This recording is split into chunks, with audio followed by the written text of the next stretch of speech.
자, 한국 기업들에게 아주 큰 변화가 생겼습니다.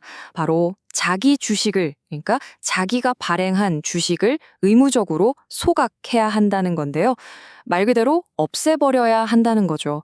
과연 이 새로운 법이 소액 주주를 위한 선물일까요? 아니면 기업의 발목을 잡는 족쇄가 될까요? 오늘 이 흥미로운 줄다리기에 모든 것을 한번 파헤쳐 보겠습니다. 생각해보세요. 회사가 자기 돈으로 산 주식을 마음대로 못하고 무조건 없애야만 한다면 대체 무슨 일이 벌어질까요? 이게 바로 오늘 우리가 파헤쳐볼 이야기의 핵심입니다. 네, 그래서 오늘은 이런 순서로 한번 살펴볼게요. 새로운 규칙이 뭔지, 왜 나왔는지, 그리고 생각지 못한 부작용은 없는지, 그래서 투자자인 우리는 뭘 알아야 하는지, 이 균형점까지 한번 쭉 짚어보겠습니다. 자, 첫 번째입니다. 기업들을 위한 새로운 규칙. 이게 뭐냐면요. 2026년 2월 25일부터 시행되는 상법 개정안 때문인데 이게 한국 기업들의 자금 운용 방식에 정말 큰 변화를 가져올 겁니다. 새로운 의무가 생긴 거죠. 일단 오늘 이야기의 주인공이죠. 자기 주식 또는 자사주. 이게 뭔지부터 알아야겠죠. 아주 간단해요. 회사가 시장에서 자기 회사 주식을 다시 사들이는 거예요. 뭐랄까, 피자 가게 사장님이 손님한테 팔았던 피자 조각을 다시 돈 주고 사오는 거. 딱 그런 그림이라고 생각하시면 됩니다. 이 법이 가져온 핵심 변화가 바로 이 부분이에요. 예전에는 이렇게 사들인 피자 조각, 그러니까 자사주를 창고에 잘 보관해뒀다가 나중에 다시 팔 수도 있었거든요. 근데 이제 그게 안 됩니다. 무조건 소각, 그러니까 말 그대로 영원히 없애버려야만 하는 거죠. 법에서는 시간도 아주 못을 박아놨습니다.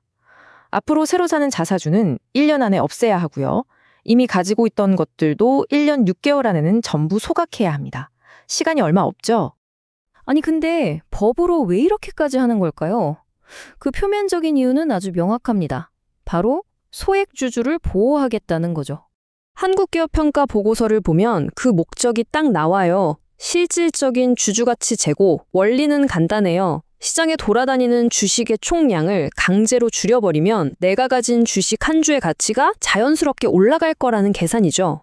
이게 왜 중요하냐면 예전에는 이걸 악용하는 경우가 있었거든요. 일종의 꼼수랄까요? 회사가 자사주를 대주주나 경영진하고 친한 소위 우호 세력한테 슬쩍 팔아서 경영권 방어에 쓰는 거예요. 그럼 소액 주주들 입장에서는 갑자기 주식 수가 확 늘어나니까 내 지분 가치가 떨어지는 말 그대로 뒤통수 맞는 격이었죠. 이 법이 바로 그 꼼수를 원천 차단해버린 겁니다. 자, 여기까지 들으면 와, 주주들한테는 무조건 좋은 거네? 싶으시죠? 그런데 동전에는 항상 양면이 있잖아요. 한국기업평가 분석을 보면요. 이 법이 기업들한테는 어떤 예상치 못한 부작용을 낳는지 그 흥미로운 이면이 드러납니다. 이 표를 보시면 그게 무슨 말인지 명확해져요. 이게 한국기업평가 자료인데 보세요. 자사주를 사들일 때 매입 후 회사의 총 자본은 줄어들어요. 그런데 그걸 소각한다고 해서 소각 후 총 자본이 더 줄어들지는 않아요. 그쵸? 그냥 자본금 같은 내부 항목들만 조정될 뿐 회사 전체의 자본 총액은 그대로라는 겁니다. 그러니까 핵심은 이거예요. 자사주를 소각하는 게 회사 돈을 그냥 태워 없애는 건 아니라는 거죠. 그럼 진짜 문제는 뭐냐? 바로 기업이 위기 상황에 정말 유용하게 쓸 수 있었던 조커 카드 한 장을 법으로 빼앗아가 버렸다는 겁니다. 이게 무슨 말이냐면 기업들은 이 자사주를 거의 비상금처럼 썼거든요. 급할 때 시장에 팔아서 현금을 만들 수도 있었고 이걸 담보로 채권을 발행해서 복잡한 절차 없이 빠르게 자금을 조달할 수도 있었어요. 아주 유용한 수단이었죠. 근데 이제 이 길이 거의 막혀버리는 겁니다. 실제 사례를 한번 볼까요?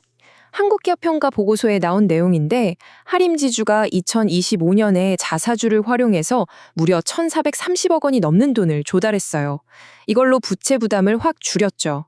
이처럼 자사주는 기업에게는 때로는 생존을 위한 산소호흡기 같은 역할을 해왔던 겁니다. 자, 이렇게 주주에겐 좋은 점, 기업에겐 아쉬운 점이 명확한데 그럼 우리 같은 투자자들은 대체 이걸 어떻게 봐야 할까요? KB증권 분석을 통해서 그 힌트를 한번 얻어보죠. 바로 이 지점이 투자자의 딜레마입니다. 내 주식 가치가 보호되고 주당 가치가 오를 수 있으니 단기적으로 보면 분명 이득이죠. 그런데 길게 보면 내가 투자한 회사가 위기에 빠졌을 때 쓸 수 있는 아주 유용한 무기 하나를 잃는 셈이잖아요. 이게 과연 장기적으로도 좋은 일일까? 고민이 되는 거죠. KB증권에서는 특히 자사주 비중이 5%가 넘는 기업들을 주목하라고 콕 집어서 이야기합니다. 여기 보시는 것처럼 SK네트워크스, SKC, 한화, 네이버, 삼성물산 같은 기업들이죠. 이 기업들은 그만큼 잃게 될 전략적 카드가 크다는 뜻이니까 앞으로 자금 조달 계획을 어떻게 세워나갈지 투자자로서 아주 유심히 지켜봐야 합니다. 네, 바로 이런 상세한 데이터 분석을 통해서 방금 말씀드린 기업들이 나온 겁니다. 자, 그럼 이제 이 모든 걸 종합해서 큰 그림을 한번 그려보겠습니다. 마지막 균형 잡기입니다. 사실 이 법안은요, 그냥 규제 하나가 생긴 걸 넘어서 한국 자본시장의 패러다임이 바뀌고 있다는 아주 중요한 신호탄이라고 볼 수 있습니다. 결국 이 법은 하나의 거대한 흐름의 일부인 거죠. 지금까지 기업의 성장, 기업의 편의가 중심이었다면 이제는 주주의 권리, 주주의 이익으로 그 무게중심이 옮겨가고 있다는 아주 명백한 증거입니다. 기업들이 더 이상 주주의 이익을 외면하기 힘든 시대가 온 거죠. 하지만 여기서 다시 한국 기업 평가의 분석을 떠올려 봐야 합니다. 이렇게 주주 친화적인 정책을 강화하는 게 기업의 신용도를 평가하는 관점에서는 오히려 부정적인 요인이 될 수도 있다는 점. 그러니까 기업의 재무 안정성을 튼튼하게 유지하는 것과 주주에게 이익을 돌려주는 것 사이에서 아슬아슬한 균형을 잡는 게 정말 중요해진 겁니다. 오늘 이야기는 이 질문을 던지면서 마무리하고 싶습니다.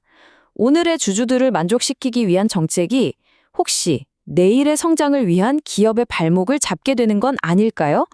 이 아슬아슬한 줄타기 속에서 현명한 균형점을 찾아내는 것. 이게 바로 앞으로 한국 기업과 우리 투자자들 모두에게 주어진 가장 큰 숙제가 아닐까 싶습니다.